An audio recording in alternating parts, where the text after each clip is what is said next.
She was 18 and a mother, cast out into the teeth of a Wyoming winter with a newborn son wrapped in the only good blanket she owned. She had no family left to her, no money and no plan. Just a small carving knife in her pocket and the fierce, quiet resolve of a person with nothing more to lose. And with that resolve, she found a collapsed creek bank and began to dig. But what nobody knew, least of all her, was that buried deep in the frozen earth was a secret left by a lonely man a generation before. A secret that would allow her not just to survive a winter that killed 40 men, but to build a life from the frozen dirt itself. This is the story of Elspeth and her son, and how they found a home in the most unforgiving of places. Elspeth was born in the autumn of 1878, the third child and only daughter of Martha and Josiah Kane. Their homestead was a hard place, carved from the unforgiving soil of the high plains, where the wind blew without cease, and the winters came down from the north like a judgment. Josiah was a man of severe and unbending faith, a man who saw God not in mercy but in hardship, and he ruled his family with the same iron will he used to break the land. Martha was his echo, a woman worn smooth by work and scripture, her kindnesses small and infrequent, like wildflowers in a rock field. Elspeth grew up in a world of straight lines and hard surfaces, the rigid rows of corn, the sharp angle of the church steeple, the unyielding wooden pew where she sat for hours on Sundays, listening to her father's lay sermons on providence and damnation. She learned early that silence was a virtue and that questions were a form of pride. She was a quiet child, observant and self-contained, with a stillness about her that was often mistaken for obedience. While her brothers were taught to work the fields, she was taught the endless, circular tasks of the house, mending, churning, baking, scrubbing. But her spirit lived elsewhere, in the vast, untamed prairie that stretched beyond their fences. It was there she met Silas Blackwood. He was an old man, a trapper and a widower, who lived alone in a small sod and timber dugout a few miles up the creek. The other homesteaders considered him half wild, a relic of an older time. But to Elspeth, he was a teacher. She would slip away from her chores, drawn to the thin curl of smoke from his chimney. He never asked why she came, and she never offered an explanation. He simply accepted her presence, as he accepted the presence of the deer that came to drink from his spring. Silas taught her a different kind of scripture, the one written in the tracks of animals, the bend of the willow, the color of the evening sky. He taught her how to read the land, to know which berries were safe and which roots held medicine. He showed her how to set a snare that was both effective and humane, how to skin a rabbit with a few deft strokes, and how to tan the hide until it was soft as velvet. He taught her the language of the knife, not as a weapon, but as a tool of creation and survival. From a block of cottonwood, he would show her how to carve the shape of a bird so precisely that it seemed it might take flight. He gave her a small knife of her own, its blade forged from an old file, its handle made of polished elk horn.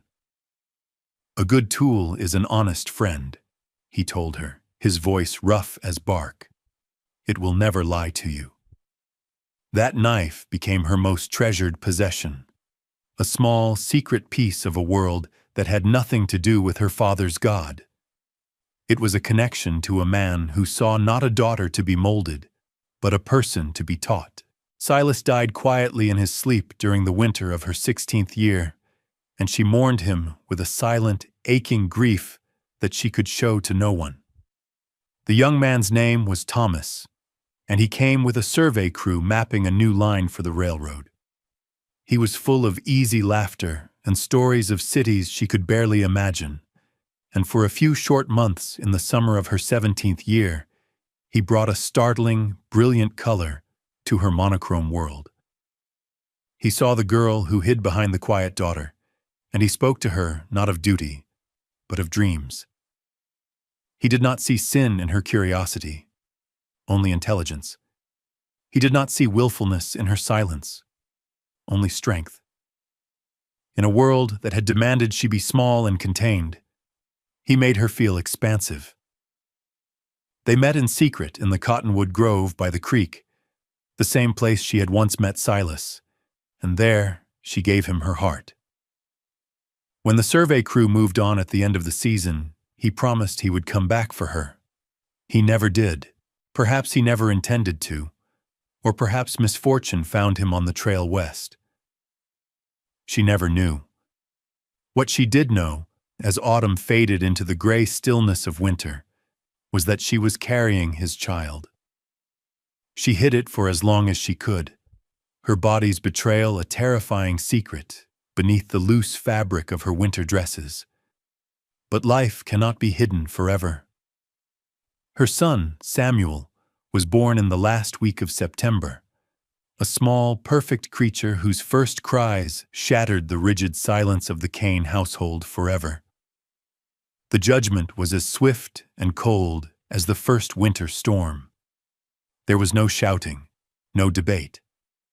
Her father, Josiah, did not see a daughter in need of comfort or a grandson in need of shelter. He saw only the stain of sin upon his house. To him, mercy was a weakness, a concession to the devil.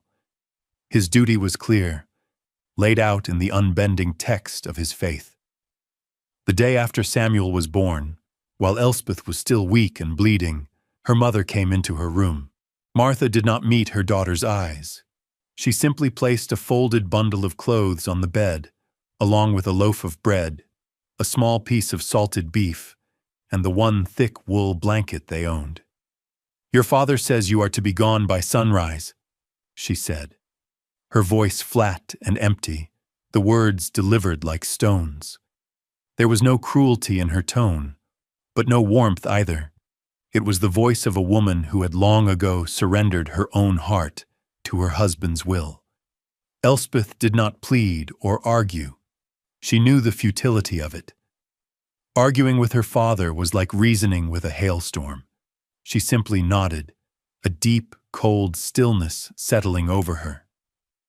She spent the night holding her son, memorizing the shape of the room she had known her entire life, the slant of moonlight on the floorboards, the familiar scent of lye soap and dried herbs.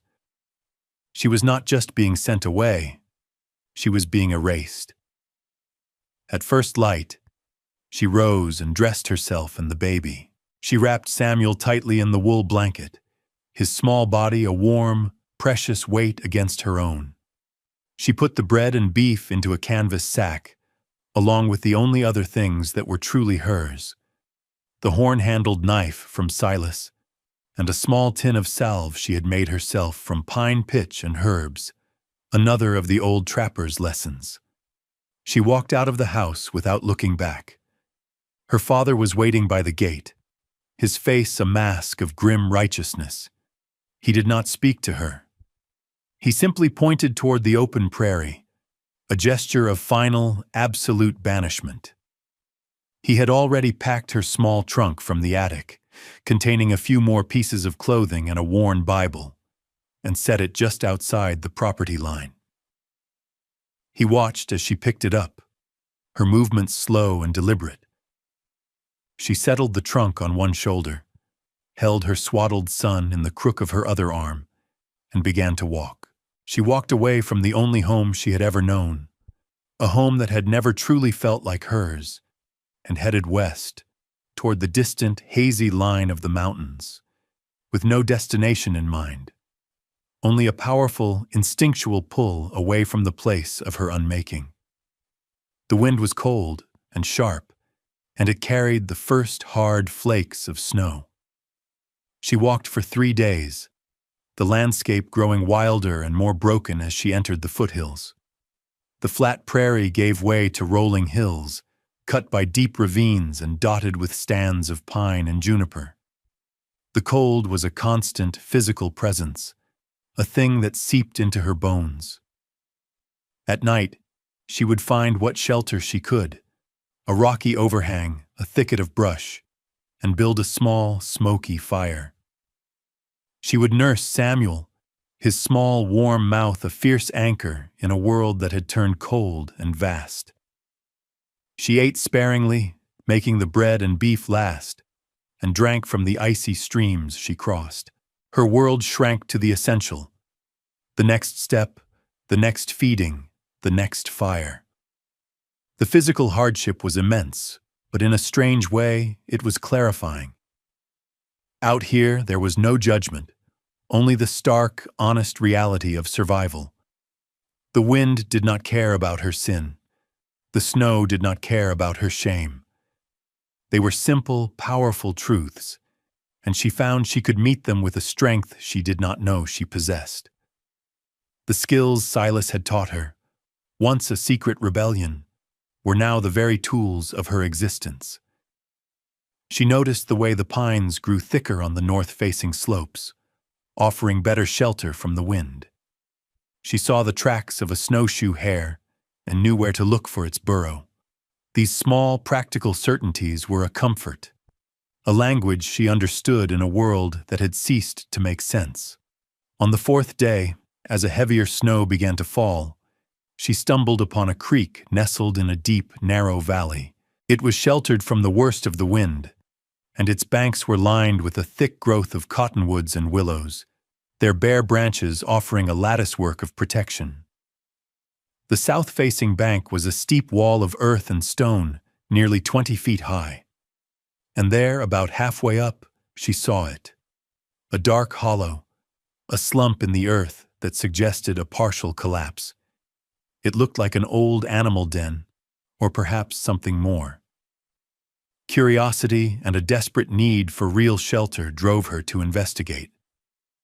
She secured Samuel in a makeshift sling, scrambled up the frozen bank, and peered inside. The opening was small, but it led to a space that had clearly been dug out by human hands long ago. Most of it had caved in, filled with years of dirt and debris, but the back wall, braced by the thick roots of an ancient cottonwood tree, remained intact. It was a ruin, a forgotten hole in the earth. But to Elspeth, it was a promise. It was shelter. It was a place to stop walking. She knew, with a certainty that settled deep in her soul, that this was where they would make their stand against the winter. She had no tools but her hands and Silas's small knife, but she had a purpose. She set her son down in a sheltered nook, took a deep breath of the freezing air, and began to dig. The work was brutal. The ground was frozen solid for the first several inches, and she had to chip away at it with the point of her knife, her fingers quickly growing numb and raw. Once she broke through the frost layer, the soil beneath was softer, a mix of dirt and clay that she could scoop out with her hands. For days, she worked with a single-minded intensity, her body fueled by a dwindling supply of food and an inexhaustible well of maternal desperation. Each night, she would retreat into the shallow space she had cleared, build a small fire near the entrance for warmth, and hold Samuel close, his steady breathing a quiet rhythm against the howling of the wind. She was hollowing out a life for them, one handful of dirt at a time. The space grew slowly. First, it was just a cramped cavern, barely large enough for them to lie down in. Then, day by day, it deepened and widened, until it was a small, womb-like room, about 8 feet wide and 10 feet deep. The ceiling was low, just high enough for her to sit up straight, and the back wall was a solid mass of earth and thick, woody roots. She used her knife to smooth the walls and carve small niches into the clay for holding a candle or her tin of salve. She gathered dry grasses and pine boughs to make a thick, insulated bed on the floor. It was a burrow, a den, a primitive and elemental shelter, but it was theirs. It was the first home that had ever truly belonged to her. One afternoon, as she was deepening the back of the burrow, her makeshift shovel, a flat piece of shale, struck something hard and square. It wasn't a rock. The sound was a dull, hollow thud. Her heart quickened.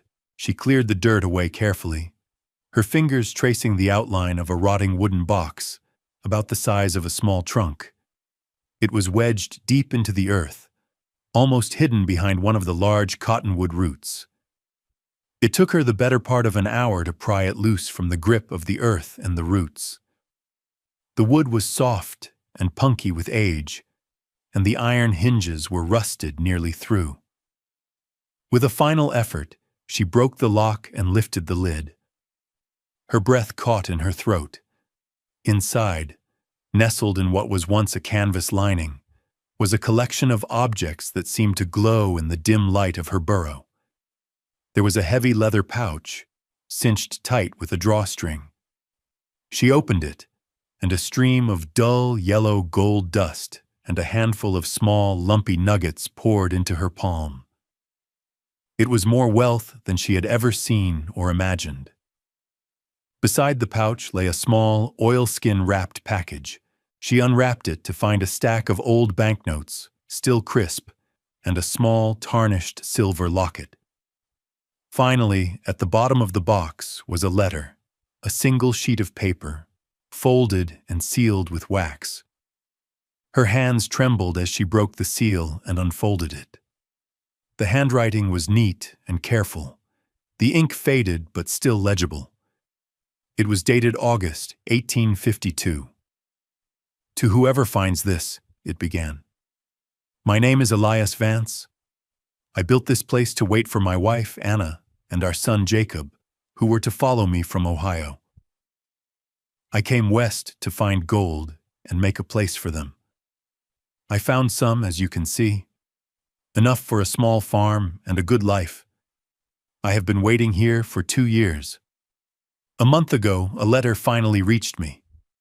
They died of river fever on the Platte. There is nothing left for me back east, and nothing for me here either. I am old now, and my lungs are failing. I do not think I will survive another winter in this place. I leave what I have here. It was meant for my family. If you have found this shelter, perhaps you are in need of it as I once was. Use it to build a life. Do not let it be for nothing. The locket holds a sketch of my Anna. She was a good woman." Elspeth sank back on her heels, the letter shaking in her hand. The silence of the burrow was profound. She felt the presence of this man, this stranger from another time, his grief and his hope echoing in the small, dark space. He had built this shelter for a family that never came, and now, a generation later, another family had found it. She slowly opened the locket. Inside was a tiny, exquisitely detailed pencil drawing of a young woman with a kind, gentle face. A tear, hot and unexpected, fell from Elspeth's eye and landed on the faded paper. It was not a tear of sadness for herself, but of a deep, resonant sorrow for Elias Vance, and a powerful, overwhelming wave of gratitude. He had left behind more than gold. He had left behind a blessing. His loss had become her improbable salvation. The discovery of the cash changed everything. It was not just the material wealth, but the sudden, powerful infusion of hope. She was no longer just a survivor, clinging to the edge of existence. She was a builder, with the means to create a proper home. The first priority was to get real supplies. The nearest place of trade, according to the maps Thomas had once shown her, was a trading post called 3 Creeks, a hard 2-day walk to the south. Leaving Samuel alone for that long was unthinkable. She waited for a break in the weather, for one of the rare, clear winter days when the sun was bright and the wind was still. She bundled Samuel so thoroughly in the wool blanket and furs that only the tip of his nose was visible. and securing him tightly to her chest, she set out. The journey was arduous. The snow was deep in places, and the cold was relentless. But the gold dust in her pouch was a tangible weight of purpose, and it drove her forward. Three Creeks was little more than a single long log building and a few outbuildings, its chimney puffing a welcome plume of smoke into the vast white landscape. The proprietor was a man named Jedediah Croft, a barrel-chested man with a thick gray beard and shrewd, watchful eyes. He looked at her and the bundle on her chest with a mixture of curiosity and suspicion. A lone woman with a baby in the middle of winter was an anomaly, and anomalies were often trouble. Elspeth said nothing of her circumstances. She simply unwrapped a small portion of her gold dust onto his counter. "I need to trade," she said, her voice steady. Croft examined the dust, weighing it on a small brass scale. He grunted, his expression unreadable. "What do you need?" She had made a careful list in her head. She needed tools, first and foremost. A good axe, a small shovel, a hammer, and nails.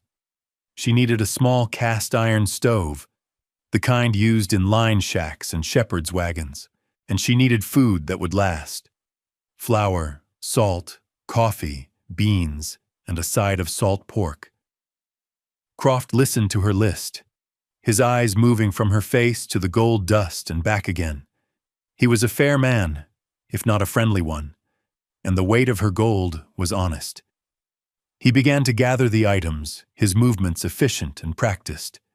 He found her a used but sturdy stove, its iron belly promising a world of warmth. He sold her a sharp, well-balanced axe head, which she would have to haft herself. The load was heavy, far too much to carry in one trip. She arranged to leave the stove and the bulk of the supplies, taking only what she could manage on a makeshift sledge she built from branches and hide. As she left, Croft spoke to her for the first time with something other than business.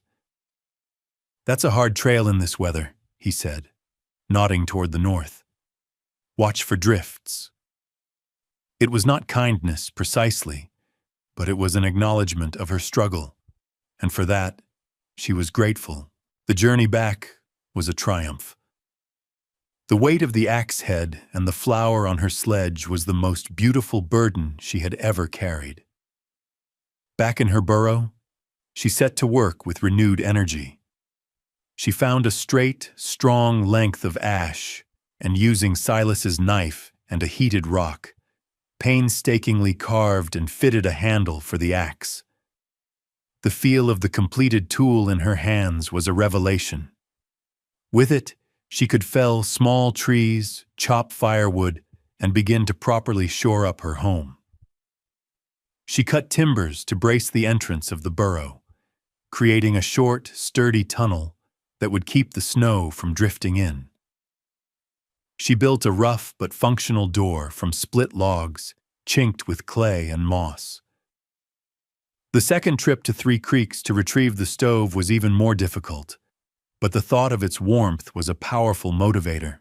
Dragging the heavy iron stove on her sledge through the snow was the hardest physical task of her life. But when she finally got it back and settled it into its place in the corner of her burrow, the feeling of accomplishment was profound. She had no proper stovepipe, so her first task was to find a way to vent the smoke. She carefully dug a narrow chimney flue up through the dirt ceiling, lining it with flat stones mortared together with wet clay. It was a smoky, imperfect solution, but it worked. That night, for the first time, she lit a fire in the stove. The small iron box began to radiate a deep, steady heat that filled the entire space. The damp chill that had lived in her bones for months began to recede.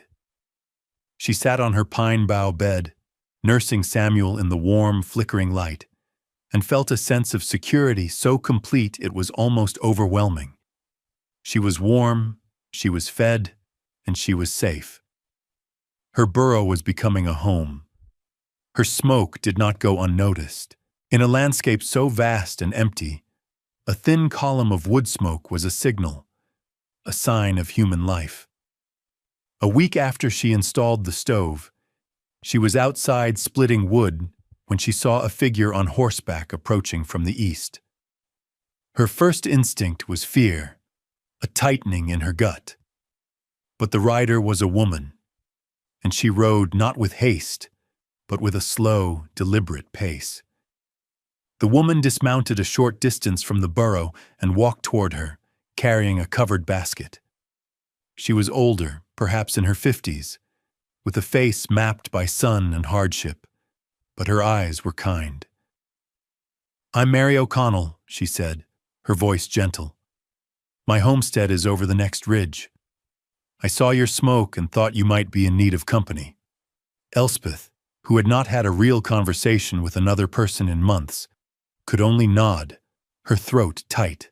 Mary looked at the burrow's entrance, at the neat stack of firewood, at the small, determined woman with an axe in her hand, and her expression softened with understanding. She did not ask questions. She simply lifted the cloth from her basket. "I brought some stew," she said, "and a bit of fresh milk, if your little one is old enough." That simple act of kindness, the offering of a warm meal without condition or question, broke through the wall Elspeth had built around herself. She invited Mary inside, and the older woman marveled at the cozy, well-ordered space she had carved from the earth. They sat by the stove, and while Samuel slept, Elspeth found herself telling her story, the words pouring out in a quiet, steady stream. Mary listened patiently, her presence a comforting warmth in the small room. From that day on, Mary became a regular visitor, a lifeline to the human world. She would bring supplies, news, and the simple gift of her time. She taught Elspeth how to make a proper sourdough starter and how to mend clothes with stitches that were nearly invisible. In return, Elspeth shared her firewood and offered her skills in tanning the hides of the rabbits she snared. A quiet friendship formed, built not on shared sentiment, but on a foundation of mutual respect and practical support. Through Mary, Elspeth learned she needed a proper stovepipe and door hinges if she was to be truly secure. Mary told her of Abner Finch, the blacksmith at Three Creeks, a man known for his skill and his taciturn nature. On her next trip for supplies, Elspeth sought him out. Abner was a tall, lean man with soot permanently etched into the lines of his hands. He listened to her request for a stovepipe and hinges, his gaze direct and serious. He asked for the precise measurements, which she provided, scratched onto a piece of bark. He nodded. "Come back in 2 days." When she returned, he had forged a perfect set of hinges and a sturdy, well-seamed pipe, the craftsmanship evident in every detail. He charged her a fair price in gold dust, and as she left, he added, "A good door keeps the winter out, but a good neighbor lets the spring in." It was the most he had ever said at one time, and the words stayed with her. A piece of simple, hard-won wisdom. Winter tightened its grip on the high country. The snows fell deeper, and the temperatures plummeted, staying below freezing for weeks on end.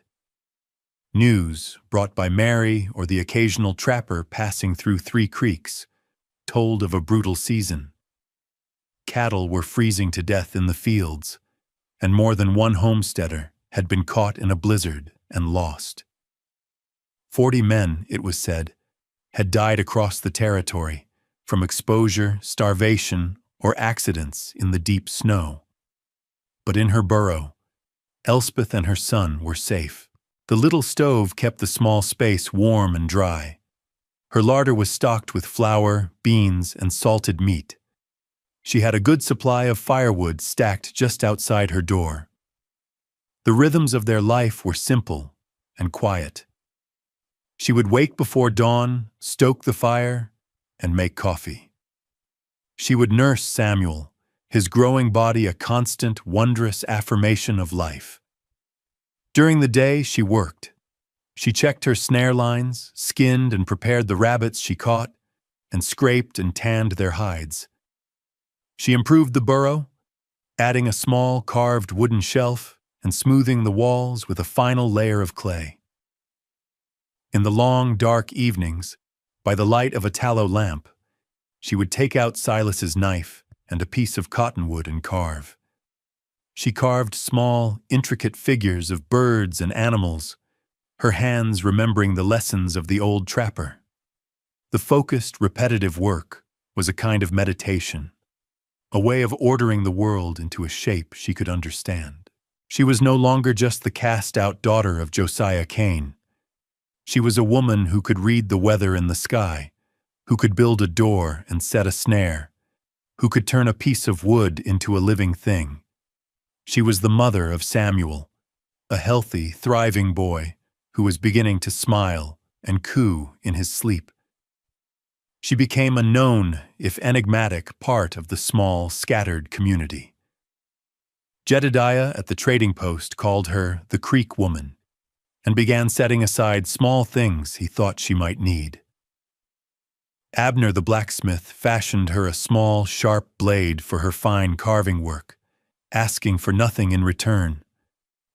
Mary O'Connell became like an aunt to Samuel, her visits a source of joy and comfort. They did not pry into her past. They simply accepted her as she was, a quiet, capable woman who had made a home in an impossible place. Her life was not easy, but it was her own. It was a life built not on the rigid doctrines of her father, but on the practical, honest truths of the earth and the quiet, steady kindness of strangers. The burrow was more than a shelter. It was a testament. It was proof that a life could be built from what others had abandoned, that a home could be found in the wreckage of a loss. As the days began to lengthen and the iron-hard grip of winter started to soften, Elspeth would sometimes sit at the entrance of her burrow in the late afternoon, watching the light change on the snow-covered hills. The world was still white and frozen, but there was a new promise in the air, a subtle shift in the angle of the sun. Samuel would be sleeping soundly inside, wrapped in a soft, rabbit fur blanket she had made for him. In these quiet moments, her thoughts would often drift. She would think of her family, of the cold, hard house she had left behind.